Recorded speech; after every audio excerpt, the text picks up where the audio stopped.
Alright guys, Roger here. Uh, got the new bushings in, and I've put this motor in twice. I had to pull it back out for whatever reasons. Found a crank seal leaking, so pulled it back out to make it easier to get a hold of, and then pulled the mount for the your front engine mount was wider on the International than what Kenworth is. I'll flip you around and show you. I'll grab it. It's laying back here. I'll grab it and show you. You can see the difference. And so I got that swapped out. And when I pulled the harmonic balancer off, that's when I found the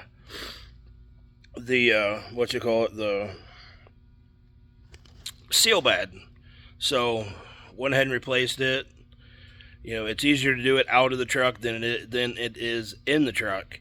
So I got that done. Water pumps on, clutches in, and got only bushings in the back. Which you cannot get the back ones anymore, or the front ones you can kind of get, but you gotta had to Mickey Mouse them to get them in there. Widen the holes out, clean everything up, and got those pushed in. A little bit of lube. Lube always works.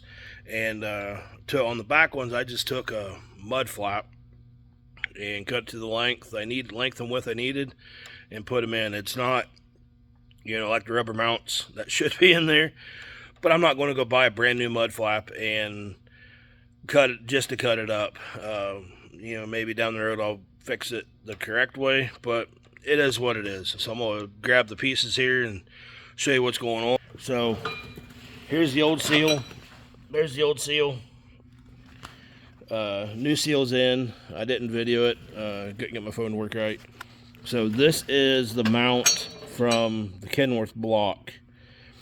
Again, the holes are different down here than what they are on the International. So if you look, you can see the difference. This is the one that was on that motor, and when I put it in the truck, the edge of this hole and this hole, the holes for the Kenworth were here, were there.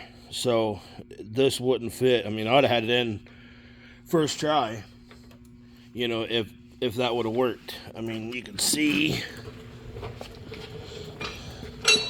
you can clearly see the difference down there. So I pulled that off the other block, put it on. Then I've got new bushings in the cross member itself. Water pumps on, valves on. Went ahead and got this all torqued up. And then what else? I got the pipe in here. Shouldn't yet, but I did. So this here is your oil inlet when you dump your oil in for the block. This is your dipstick.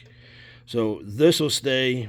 Just put a new hose on, and it comes up and then comes out like this. Again, here's like I said, they're not the best, but they'll do for what I want. Once I get them set in there, and then I'll take a step bit and punch a hole out in here on both sides, and punch the hole out on both sides, and put my bolts in. It's a heavy polymer. It's a Napa mud flap I had laying around. So that's what I did.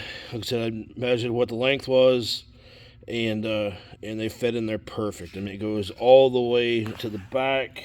You can't really see in there. It goes all the way to the back on both sides, and that's what's going on there. So like I said, I pulled this block out twice, set it in first time, and for whatever reason it wouldn't set in there. That's when I found that being the wrong one. So I pulled it out, swapped it, found the seal bad, and then went to set it back in, and I forget what the reasoning was. I pulled it out the second time. So, but got it pulled out and fixed what I needed, and and it's going to go back in tomorrow.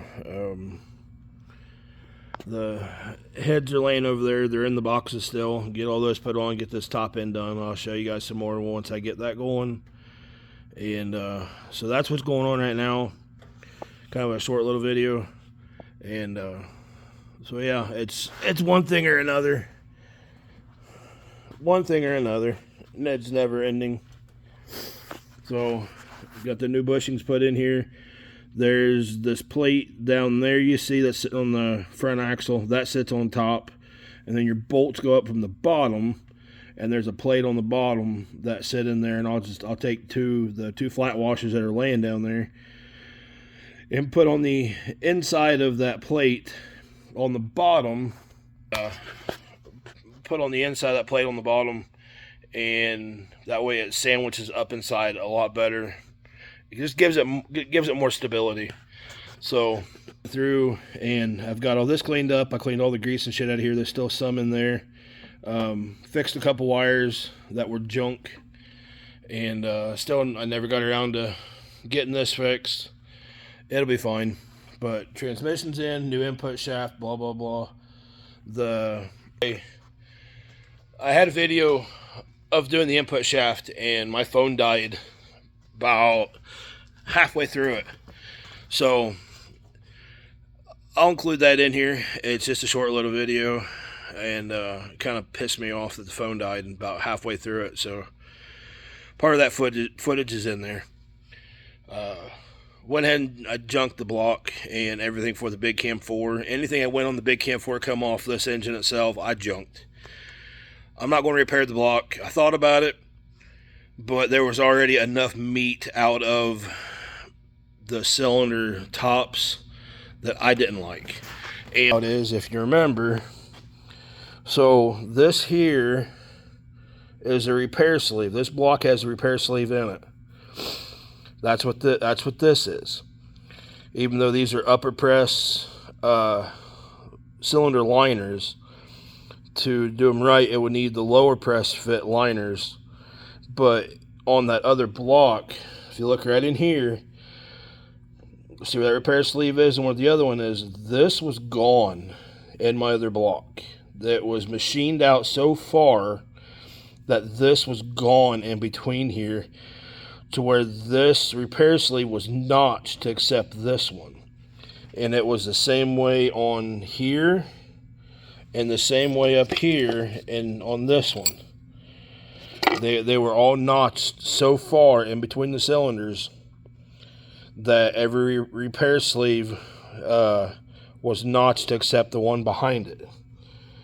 And you can see there's already a thin layer there, but the repair sleeves don't touch each other like they did in the old block. So that's what I found, and I, talking with the guys from Kenworth about it, they said it would cost, with parts and labor and cutting it and all that garbage, would be about $3,000. Is it worth it? Probably could have been. I could have built that up and built a decent engine out of it, but it's not worth my time. I'll probably end up finding like an ISX or something different, and will be the next engine. I'll rebuild it, make a series of it, and make that a 600 horse Cummins, 650 horse Cummins, and put in here, and hopefully the aluminum frame rails hold up.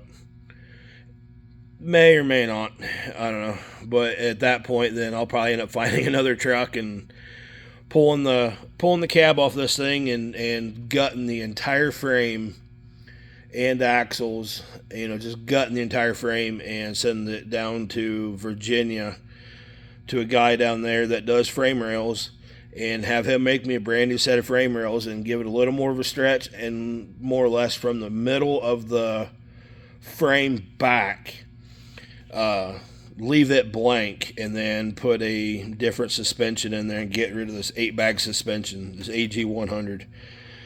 So I don't know.